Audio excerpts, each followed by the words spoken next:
Finally ড্রু ম্যাকেন্টায়ার add হলো ভিশনে, কিন্তু এবারে কি আমরা দেখতে পাবো না রমান রিন্স বা জন সিনাকে ওয়ার গেমসে? সো গাইজ, আজকের স্ম্যাকডাউনটি শেষ হয়ে গেছে। কি হলো আজকের স্ম্যাকডাউনে সমস্ত কিছুই থাকবে আজকের এই ভিডিওতে।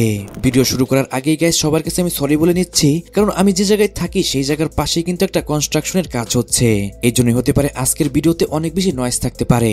এই জিনিসটাকে গাইজ একটু কাইন্ডলি ইগনোর করবেন। যাই হোক, আজকের স্ম্যাকডাউনের শুরুতে রিয়া রিপ্লি এবং ইয়োস্কাই রিংয়ে আসে। সেখানে এসে রিয়া রিপ্লি এবং ইয়োস্কাই আমাদের বুঝিয়ে দেয় তারা ওয়ার গেমসের জন্য রেডি। সেইখানে রিয়া রিপ্লি বলে আমার নাক ভেঙে গেছে, তারপর আবার কাবুকি ওয়ারিয়ার্স ট্যাগ টিম চ্যাম্পিয়ন হয়েছে, তাই আমাদের কাবুকি ওয়ারিয়ার্স, নায়া জ্যাক্স এবং কি লাস্ট লিজেন্ডদের থামানো অনেক বেশি টাফ হয়ে যাবে, কিন্তু তারপর আমরা ওয়ার গেমসে ফাইট করব। এই কথা বলতে বলতে তখনই সেখানে চলে আসে শার্লেট ফ্লেয়ার এবং অ্যালেক্সা ব্লেস। সেইখানে এসে তো অ্যালেক্সা ব্লেস এক কথায় রাজি হয়ে যায় ওয়ার গেমসের জন্য, কিন্তু শার্লেট ফ্লেয়ার সেখানে রাজি হয় না। এর কারণ হিসাবে সে বলে রিয়া রিপ্লি আমি তোমাকে পছন্দ করি না, তোমাকে আমি সবসময় একটি স্নেক মনে করতাম এবং আমি সবসময় এটাই মনে করব। এই কথা বলে সেখান থেকে শার্লেট ফ্লেয়ার চলে যায়। শার্লেট ফ্লেয়ার যে এভাবে সেখান থেকে চলে যায় এটা দেখে কিন্তু অনেক বেশি শক হয় অ্যালেক্সা ব্লেস। আর গাইস, এখন পর্যন্ত কিন্তু ওমেন ওয়ার গেমস এর সমস্ত মেম্বারগুলো কিন্তু কনফার্ম হয়নি। তারপর দ্য মিস ভার্সেস জেউসোর মধ্যে লাস্ট টাইম ইজ নাও টুর্নামেন্টের জন্য ম্যাচ শুরু হয়ে যায়। ম্যাচের মধ্যে দ্য মিস 5 নাকল সফল এবং কি মিজের ফিনিশারও হিট করে জেউসোকে, কিন্তু তারপরও সেখান থেকে কিক আউট করে দেয় জেউসো। একটি মোমেন্টে টপ রোপের ওপর থেকে দ্য মিস ফিনিশার হিট করতে যায় জেউসোকে, কিন্তু সেখান থেকে জেউসো কাউন্টার করে এবং একটা স্পেয়ার এবং একটা স্প্ল্যাশ হিট করে এই ম্যাচটার মধ্যে জেউসো উইন করে যায়। আর গাইস, এর মাধ্যমে কিন্তু জেউসো চলে গেল নেক্সট রাউন্ডে। তারপর নিকোলডিস ভিশনকে আমরা ব্যাকস্টেজে দেখতে পাই। সেখানে পল হিমেন জানায় আজকে আমার হাতে একটি কন্ট্রাক্ট রয়েছে ওয়ার গেমস এর জন্য। আমি স্ম্যাকডাউন এবং মানডে নাইট র থেকে যে কোনো সুপারস্টারকে আমি কন্ট্রাক্টে অ্যাড করব ওয়ার গেমস এর মধ্যে ফাইট করতে। এইসব শুনে নিকোলডিস বলে তোমরা তো স্ম্যাকডাউনে এলাওই না, তাই তোমরা এখনই স্ম্যাকডাউন থেকে বের হয়ে যাও। নিকোলডিস এই সমস্ত কথা বলছিল, তখনই তার পিছনে আমরা দেখতে পাই কোডি রোডসকে। কোডি রোডসকে দেখে পল হিমেন বলে তুমি কেন আমাদের এগেইনস্টে ফাইট করছো? কোডি রোডস বলে আমি কেনই বা তোমাদের সাথে ফাইট করব না, তোমরা বারবারই আমার ফ্রেন্ডকে অ্যাটাক করছো, তাই তো তোমাদের বিরুদ্ধে আমি ওয়ার গেমসে ফাইট করব। তোমরা এইখানেই বা কেন এসেছো? তোমরা কি ফাইট চাও নাকি কোনো ঝামেলা পাকাতে এখানে এসেছো? এই কথা শুনে ব্রনসন রিড বলে আমি তো ফাইট চাই। আর গাইস, তারপরে কিন্তু কোডি রোডস আজকের মেইন ইভেন্টে তার সাথে এবং ব্রনসন রিডের একটা ম্যাচ কনফার্ম করে দেয়। আর গাইস, এর মাধ্যমে কিন্তু আজকের মেইন ইভেন্টে কোডি রোডস ভার্সেস ব্রনসন রিডের মধ্যে একটা আনডিসপিউটেড টাইটেল ম্যাচ কিন্তু কনফার্ম হয়ে গেল। তারপর এক্সিয়াম ভার্সেস ইলিজা ড্রাগনের মধ্যে ইউএস টাইটেল ম্যাচ শুরু হয়ে যায়।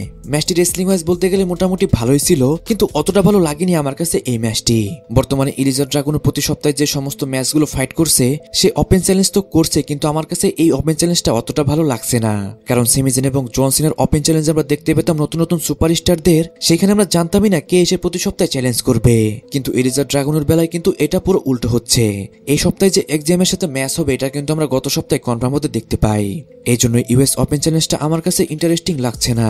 তারপর আমরা ব্যাকস্টেজে নিকোলডিস এবং আরটুথকে দেখতে পাই।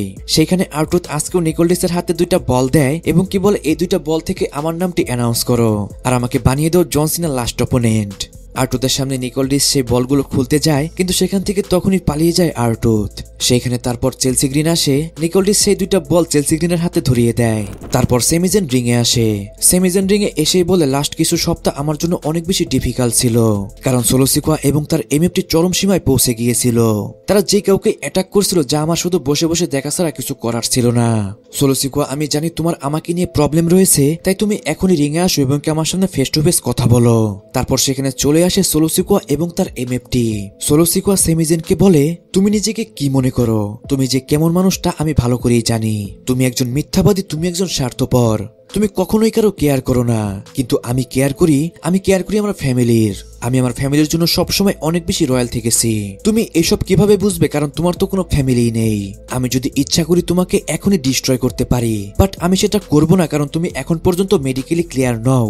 তুমি যদি মেডিকেলি ক্লিয়ার হতে তাহলে তোমাকে আমি এখনই ডিস্ট্রয় করে দিতাম। এটা শুনে সেমিজেন বলে তোমাকে আর বেশিক্ষণ ওয়েট করতে হবে না, কারণ আমি এখন তোমাকে বলতে চাই আমি এখন বর্তমানে 100% মেডিকেলি ক্লিয়ার।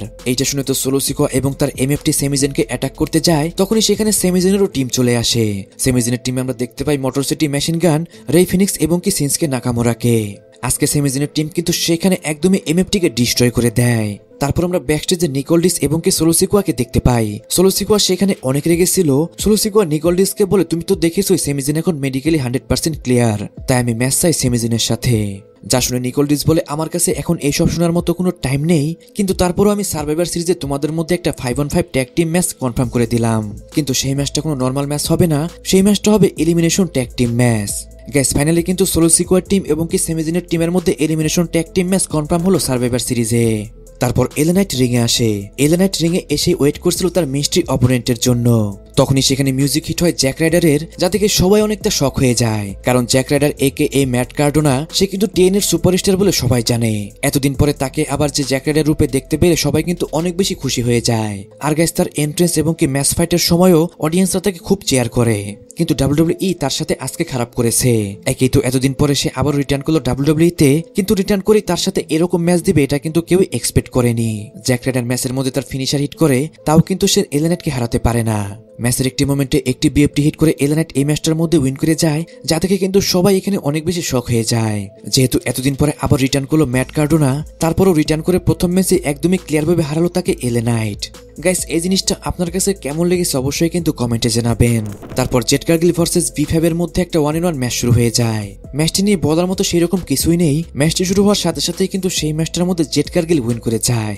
ম্যাচটি শেষ হওয়ার পরে সেখানে মিচেন চলে আসে, আর মিচেনের সাথে আমরা জেড কার্গিলের একটা ঝামেলা দেখতে পাই। হতে পারে নেক্সট উইক জেড কার্গিল এবং কি মিচেনের মধ্যে আমরা ম্যাচ দেখতে পারি। তারপর জন সিনার লাস্ট টাইম ইজ নাও টুর্নামেন্টের জন্য আরো দুইটি ম্যাচ কনফার্ম হয়ে যায়। একটি ম্যাচ কনফার্ম হয় কার্মেলো হেইজ ভার্সেস ব্রনসন রিডের সাথে, আরেকটি ম্যাচ কনফার্ম হয় পেন্টা এবং কি ফিন বেলারের সাথে। গাইস এই দুইটা ম্যাচ আমরা দেখতে পাবো নেক্সট উইকে।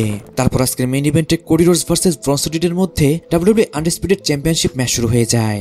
ম্যাচটি শুরু হওয়ার প্রথম থেকে কিন্তু ম্যাচের মধ্যে ডমিনেট করে ব্রনসন রিড। ম্যাচের একটি টাইমে অ্যানাউন্স টেবিলের ওইখানে ফাইট করছিল কোডি রোডস এবং ব্রনসন রিড, তখনই সেখানে ভীষণ এসে অ্যাটাক করে কোডি রোডসকে। লোগেন পল এবং ব্রনসন রিড মিলে ডিস্ট্রয় করছিল কোডি রোডসকে। তখনই সেখানে কোডি রোডসকে হেল্প করতে চলে আসে জিমি এবং জে উসো। আর গাইস যখনই সেখানে জিমি উসোকে দেখতে পাই আমরা, তখনই মাইকেল কল বলে অ্যানাদার ওয়ার গেমস মেম্বার, যা দেখে আমরা জানতে পারি অলরেডি সিএম পাঙ্কের টিমে 4 জন মেম্বার অ্যাড হয়ে গেছে। তারপর জিমি এবং জে উসো মোটামুটি ভালোই ফাইট করছিল, তারা ব্রন ব্রেকার এবং এলএ নাইটকে ডিস্ট্রয় করে দেয়। একটি মোমেন্টে লোগেন পলকে একটা টেবিলের উপর শুয়ে লোগেন পলের উপর একটা ওসো স্প্ল্যাশ হিট করতে যায় জিমি এবং জে উসো, কিন্তু তখনই সেখানে ইন্টারাপ্ট করে ড্রু ম্যাকেন্টায়ার। ড্রু ম্যাকেন্টায়ারকে দেখে তখনই সেখানে দৌড়ে চলে আসে নিকোলডিস। নিকোলডিসের সামনে গিয়ে দাঁড়ায় পল হেমেন। নিকোলডিস বারবারই বলছিল আমি তো তাকে সাসপেন্ড করেছি, কিভাবে সে আসতে পারে আজকের স্ম্যাকডাউনে। কিন্তু পল হেমেন তাকে জানায় আমি যে কাউকে এখানে অ্যাড করতে পারি, আর এটার আমার কাছে কন্ট্রাক্ট রয়েছে।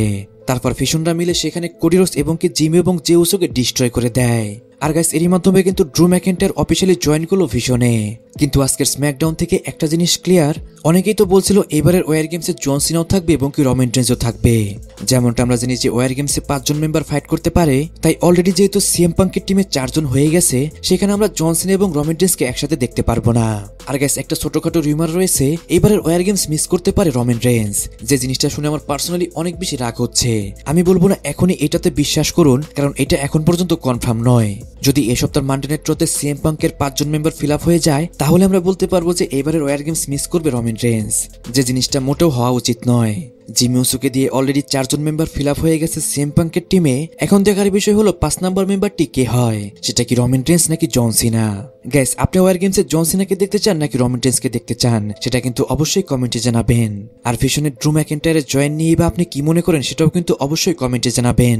গাইস আজকের স্ম্যাকডাউনটি আমার কাছে মোটামুটি ভালোই লেগেছে। আজকের স্ম্যাকডাউনটি আপনার কাছে কেমন লেগেছে অবশ্যই কিন্তু কমেন্টে জানাবেন। আর ভিডিওতে এত পরিমাণ নয়েজ আসার জন্য আমি কিন্তু সবার কাছে আন্তরিকভাবে দুঃখিত। সো গাইস আজকের ভিডিও এই পর্যন্তই। রেসলিং সম্পর্কে সমস্ত নিউজ এবং আপডেট জানার জন্য চ্যানেলটিকে সাবস্ক্রাইব করবেন।